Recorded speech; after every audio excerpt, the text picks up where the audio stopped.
سورہ بقرہ آیت نمبر 278 اور 279۔ اعوذ باللہ من الشیطان الرجیم، بسم اللہ الرحمن الرحیم۔ یا ایھا الذین آمنوا، اے وہ لوگو جو ایمان لائے، اتقوا تم ڈرو اللہ سے، وذروا اور چھوڑ دو ما بقیہ جو باقی رہ گیا، من الربا سود سے، ان اگر کنتم تم ہو مؤمنین ایمان والے، فَإِن پھر اگر لم تفعلوا تم نہ چھوڑو گے، فَأْذَنُوا تو خبردار ہو جاؤ یا تیار ہو جاؤ، بحرب جنگ کے لیے، من اللہ سے، ورسولہ اور اس کے رسول سے، وَإِن تُبْتُمْ اور اگر تم نے توبہ کر لی، فَلَكُمْ تو تمہارے لیے رؤوس اموالکم تمہارے اصل زر یا تمہارے اصل مال، زر مال کو کہتے ہیں، لا تظلمون نہ تم ظلم کرو، ولا تظلمون اور نہ تم پر ظلم کیا جائے گا۔ یا ایھا الذین آمنوا اتقوا اللہ وذروا ما بقی من الربا ان کنتم مؤمنین، اے ایمان والو تم اللہ سے ڈرو، جو سود باقی رہ گیا ہے وہ چھوڑ دو اگر تم ایمان والے ہو،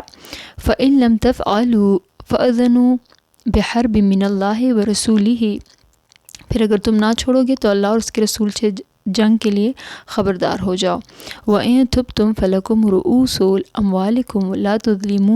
تظلمون ولا تظلمون اور اگر تم نے توبہ کر لی تو تمہارا اصل زر تمہارے لیے ہے، نہ تم ظلم کرو نہ تم پر ظلم کیا جائے گا۔ یہ آیت مکہ کے 278 آیت جو ہے مکہ کے فتح ہونے کے بعد نازل ہوئی، تو اسی دوران عرب اسلامی حکومت بن گیا۔ اس اسلامی نظام سے پہلے جو ہے سود موجود تھا یہاں عرب میں، اب قانوناً اس سود کو بند کر دیا گیا۔ اب جو سود میں مبتلا تھا اس وقت تو وہ قانونی جرم کر رہا تھا جو بھی تھا،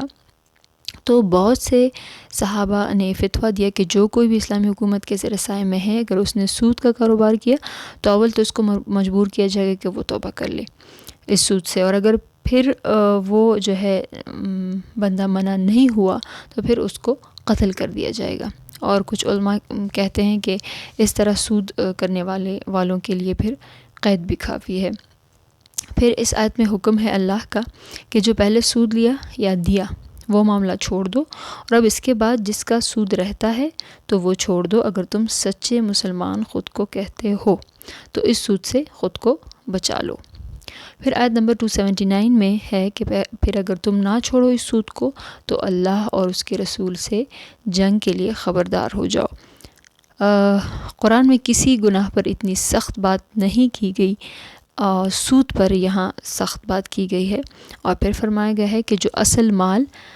یعنی جتنا تم نے دیا ہے قرض، یعنی فار ایگزامپل 10 لاکھ روپے دیے ہیں تو 10 لاکھ روپے واپس لے لو، بے شک وہ تمہیں مل جائے گا، اس میں کوئی حرج نہیں اگر کسی سے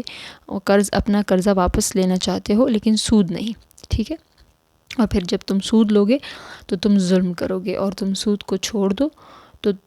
تو تم جب سود نہ لوگے تو ظلم نہیں کرو گے، ٹھیک ہے، تو تم پر بھی اس طرح جو ہے ظلم نہیں کیا جائے گا۔ صدق اللہ العظیم۔